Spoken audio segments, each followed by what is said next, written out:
In just a few months, U.S. farm exports plunged by 94%, the worst collapse in modern history. Across the amber waves of grain that once symbolized American prosperity, a different scene now unfolds. Abandoned silos stand like monuments to miscalculation. Ships sit idle in ports that once bustled with agricultural commerce, and grain elevators echo with emptiness where they should hum with activity. Storage facilities overflow with crops that have nowhere to go, creating a surreal landscape of abundance without buyers.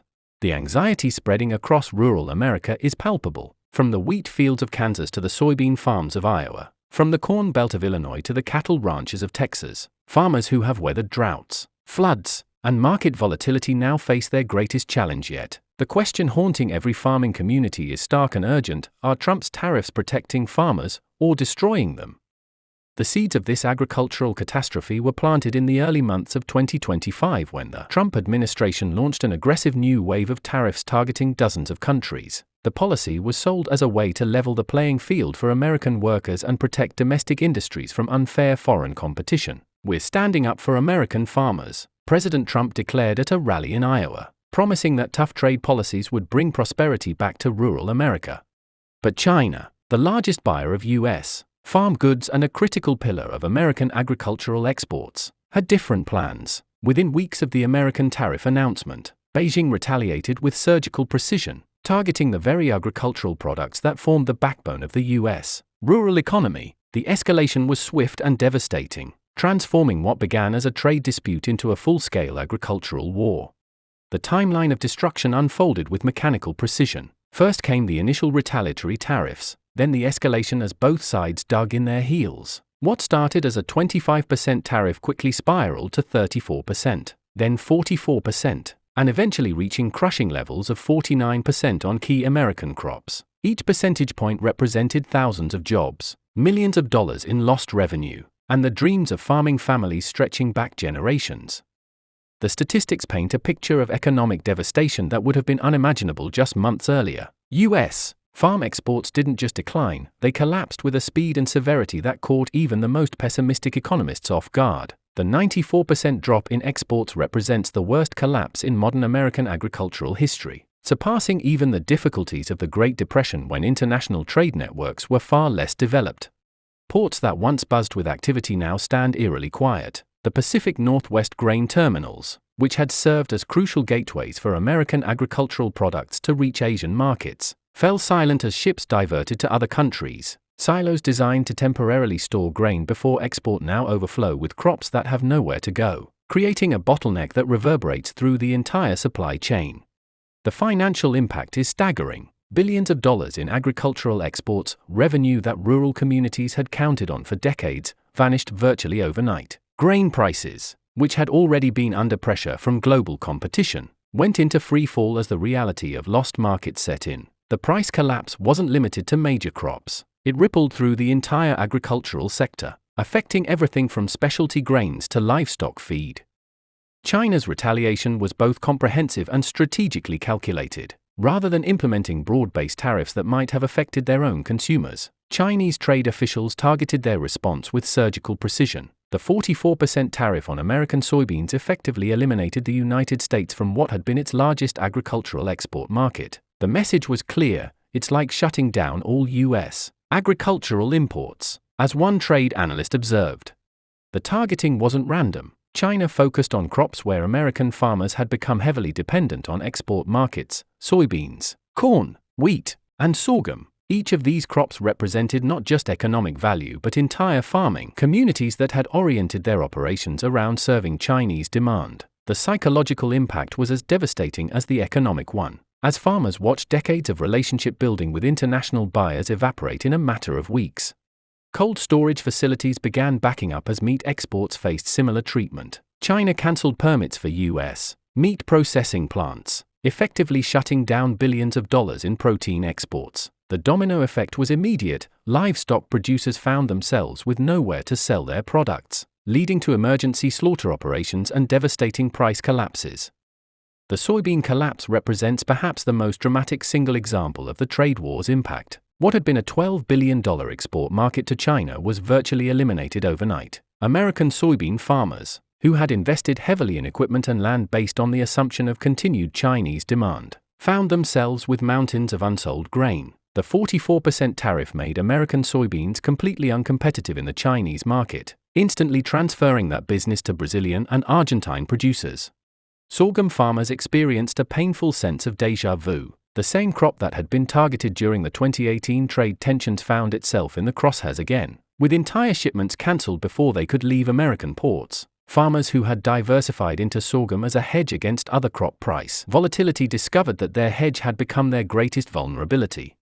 The corn situation was particularly devastating given the scale of American production, with a 15.8 billion bushel harvest and 49% tariffs choking off Chinese demand. American corn producers faced the nightmare scenario of record production with nowhere to sell. Corn prices fell below break-even levels for many farmers, creating a situation where continued production meant guaranteed losses.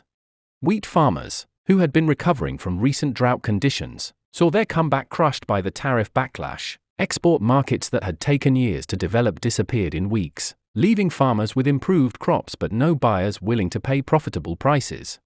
The livestock sector faced its own crisis as pork, beef, and poultry encountered 44 to 49% tariffs in the Chinese market. Producers who had invested heavily in meeting Chinese food safety standards and building relationships with Chinese importers found their investments worthless overnight. The collapse in export markets triggered a devastating chain reaction throughout rural America.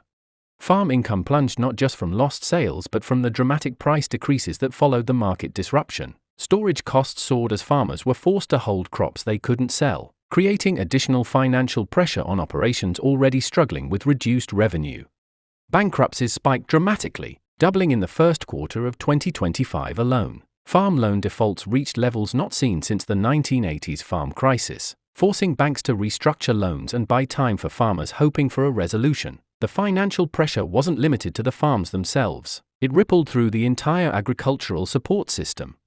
A particularly cruel irony emerged as farmers faced a cost squeeze from both sides. Just as their revenue collapsed, their input costs soared. Fertilizer prices increased 25 to 30% as tariffs on imported materials drove up production costs. Tractors and farming equipment became significantly more expensive due to tariffs on steel and imported components. Electronics and precision agriculture equipment saw price increases of similar magnitude.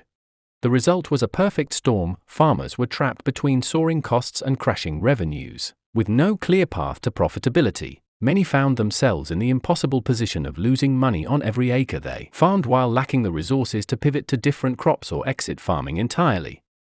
The infrastructure built to support American agricultural exports began to idle as the trade war deepened. Pacific Northwest grain terminals, which had been expanded specifically to handle increased exports to Asia, stood nearly silent. Railcars sat full of grain with nowhere to go, creating transportation bottlenecks that affected other industries. Ships that had regularly called at American ports to load agricultural products diverted to other countries, potentially creating permanent changes in shipping patterns.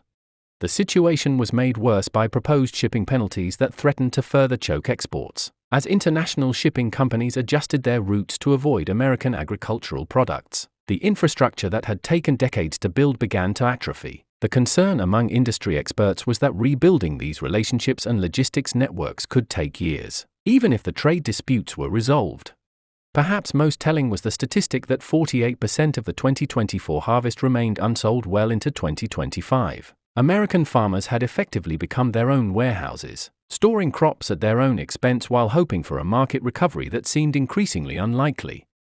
While American farmers suffered, their international competitors seized the opportunity to capture market share that might never return. Brazil emerged as the biggest winner, with soybean exports to China soaring and Brazilian farmers commanding premium prices of $1 or more per bushel over their American counterparts. The Brazilian agricultural sector, which had been steadily gaining competitiveness, suddenly found itself with a dramatic advantage that could reshape global trade patterns permanently.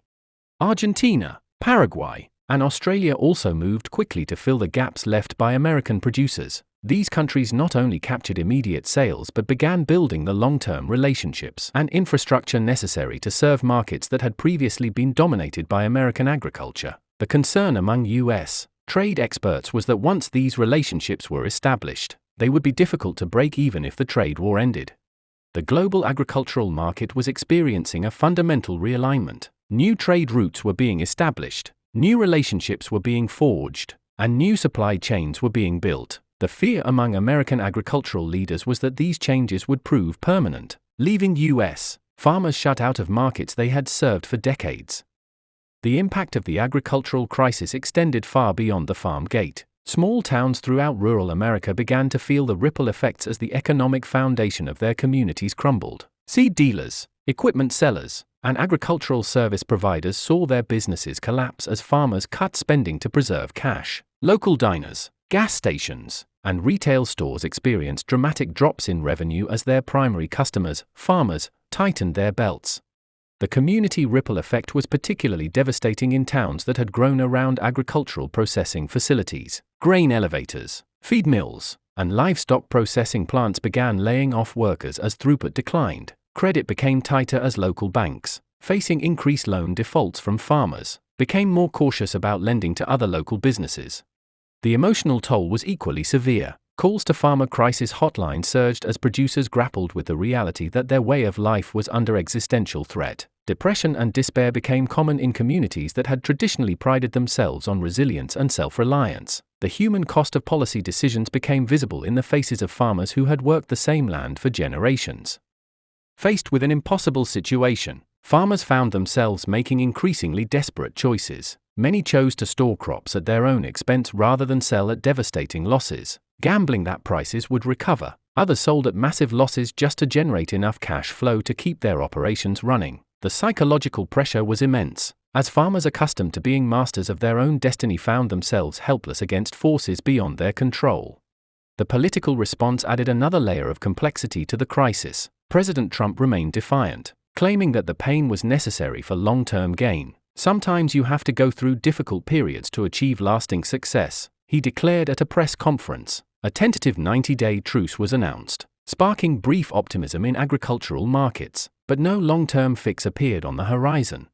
Farmers themselves pushed back against the narrative that they needed government help. "We want trade, not aid," became a common refrain at farm meetings and protests. "Give us customers, not checks," farmers demanded, emphasizing that they preferred to earn their living through productive work rather than government subsidies.